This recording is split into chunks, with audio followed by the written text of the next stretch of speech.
অনেক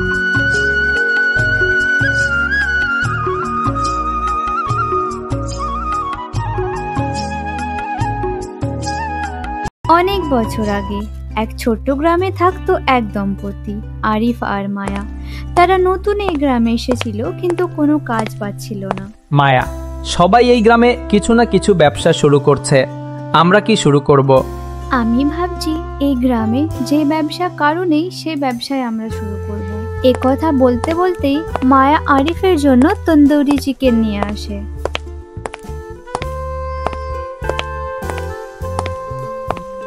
সে চিকেন তৈরি করে স্বামীকে খেতে দিল। আরিফ এক টুকরো মুখে দিতেই অবাক। বাহ, এত মজাদার চিকেন আমি কোনোদিন খাইনি। তোমার হাতে তো জাদু আছে গিন্নি। আমি ছোটবেলায় মাকে দেখে শিখেছিলাম, ভাবলাম আজ একটু চেষ্টা করে দেখি। এই গ্রামের কেউ তন্দুরি চিকেন বিক্রি করে না, তুমি বানাও, আমি বিক্রি করব, আমরা দোকান খুলব।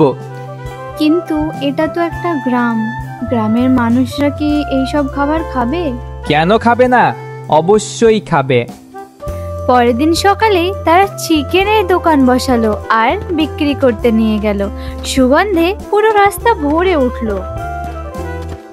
আসুন আসুন, তান্দুরি চিকেন একবার খেলে কোনোদিনও ভুলতে পারবেন না। আসুন আসুন। গ্রামের লোকজন সুগন্ধে দোকানে চলে এলো আর খেয়ে সবাই বলল, আহা, কি স্বাদ! এত সুন্দর খাবার বাপের জন্মে কোনো দিনও খাইনি।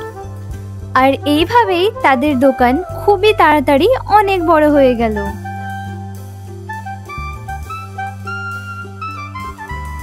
এইসব পাশের দোকানের মদন বাবু দেখছিলেন আর মনে মনে ভাবছিলেন, এদের দেখে তো মনে হচ্ছে গ্রামে নতুন এসে তন্দুরি চিকেন বিক্রি করছে। নতুন দোকান হওয়ার পরেও অনেক মানুষ জন আসছে, খাবার খাচ্ছে, আবার প্রশংসাও করছে। মনে হচ্ছে এদের ব্যবসা আরো উপরে যাবে। ঘরে আমার ভাই এমনি তো বেকার বসে থাকে, ওকে এসব কথা বলে আমার বুদ্ধি প্রয়োগ করে আমার ভাই কেউ এদের সঙ্গে কাজে লাগাতে হবে। এ কথা ভাবতে ভাবতে মদন বাবু দৌড়ে চলে যান বাড়িতে। ভাই, ভাই, কোথায় গেলি তুই? ভাই, আমার কথা শোন। আমাদের দোকানের পাশে একটা নতুন তন্দুরি চিকেনের দোকান খুলেছে। ওদের দেখে তো মনে হচ্ছে অনেক বড় দোকান হয়ে যাবে, তাই আমি তোকে ওদের সাথে কাজ করতে বলছি। তাহলে তুই তন্দুরি চিকেন বানানো শিখে যাবি, তারপর ওদের সামনে আমরা দোকান দিব। যদি তারা আমাকে তাদের সাথে কাজ করতে না নেয়? আরে আমি আছি তো, তুই চিন্তা কেন করছিস? এই বলেই তারা দুজনে আরিফের কাছে যায়। আপনি কি এই গ্রামে নতুন এসেছেন? আগে হ্যাঁ, কিন্তু আপনি কেন জিজ্ঞেস করছেন? আরে তেমন কিছু না। আমার ভাই আপনার আসার আগে ভেবেছিল যে ও একটি তান্দুরি চিকেনের ব্যবসা শুরু করবে, তার মধ্যেই আপনারা এসে শুরু করে দিয়েছেন। আরে রে, তাহলে এবার? আপনি তো এই গ্রামে নতুন এসেছেন, তাই না? আমার ভাই তো অনেক দিন থেকে আছে, ও জানে কোথায় কি পাওয়া যায়। তাই আপনারা দুজনে মিলে ব্যবসাটা চালান, আর যা লাভ হবে সমানে ভাগ করে নেবেন। তাহলে আমার ভাইকেও আর অন্য দোকান লাগাতে হবে না।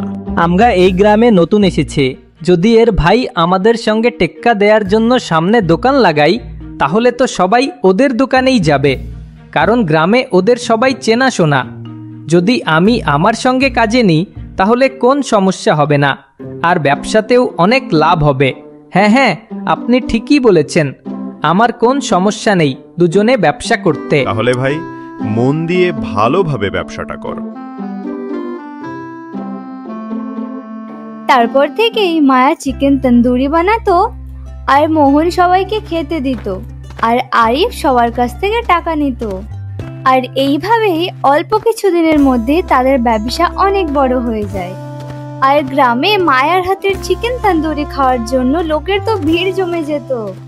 প্রত্যেকবারের মতোই আরিফ মোহনকে তার লাভের টাকা বুঝিয়ে দিচ্ছিল। আর তখনই মোহন নিজে নিজে মনে মনে চিন্তা করে, যদি আমি নিজে নিজে একাই ব্যবসা শুরু করি, তাহলে আমার অনেক লাভ হবে। আর এমনি তো আমি শিখে গেছি এতদিনে চিকেন তান্দুরি কিভাবে বানাতে হয়, আর গ্রামের লোকজন তো আমারই পরিচিত, তাহলে তো সবাই আমার কাছেই আসবে। কোথায় হারিয়ে গেলে মোহন? কি ভাবছো তুমি? কিছু না, কাল থেকে আমি তোমাদের সঙ্গে আর ব্যবসা করব না, আমি একাই ব্যবসা শুরু করব। কেন মোহন, আমরা দুজনে তো ভালোই ব্যবসা করছি। কি হয়েছে তোমার? কেন এমন অদ্ভুত কথা বলছো? আমি তোমাদেরকে কোন কিছু বলার প্রয়োজন মনে করি না। আমার যা ইচ্ছা আমি তাই করব। এরপর মোহন নিজের টাকা বুঝে নিয়ে সেখান থেকে চলে যায়। যেটা ভয় ছিল সেটাই হলো, কিন্তু মোহন একাই কিভাবে কাজ সামলাবে। আমিও দেখি মোহন একা কিভাবে নিজের দোকান সামলায়। তারপর মোহন একাই নিজের ব্যবসা শুরু করে। মোহনের দোকানে যারা যারা একবার খাবার খেতে আসতো তারা আর কোনোদিনও আসতো না। আর এইভাবেই ব্যবসা করতে গিয়ে মোহনের অনেক টাকা লস হয়ে যায়। ভাই মোহন, তুই এমন কেন করলি? ওদের সঙ্গে তোর ব্যবসা তো ভালোই চলছিল। দাদা, আমি ভেবেছিলাম আমি একা ব্যবসা করলে অনেক টাকা হয়ে যাবে, তাই আমি এমনটা করেছি। কিন্তু আমার অনেক বড় লস হয়ে গেছে। কোনো ব্যাপার না, তুমি যে এত তাড়াতাড়ি নিজের ভুল বুঝতে পেরেছো এটাই অনেক। যাও আর ওদের কাছ থেকে ক্ষমা চাও, আর সারা জীবনের মতো ওদের সঙ্গে ভালোভাবে ব্যবসা করো।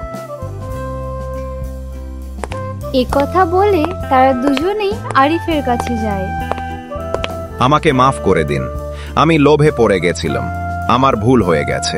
আরে মোহন, তুমি যে নিজের ভুল বুঝতে পেরেছো এটাই আমার কাছে অনেক। চিন্তা করো না, আমি তোমাকে আবার আমার সঙ্গে কাজে নিয়ে নিব, কিন্তু মনে রেখো এরকম ভুল যেন আর কোনো দিন না হয়। সত্যিই আপনি অনেক বড় মনের মানুষ। আমার ভাইয়ের ভুলটাকে আপনি এত তাড়াতাড়ি ক্ষমা করে আবার কাজে নিয়ে নিলেন, আপনাকে অনেক অনেক ধন্যবাদ। তারপর থেকেই তারা আবার নতুনভাবে ব্যবসা শুরু করে।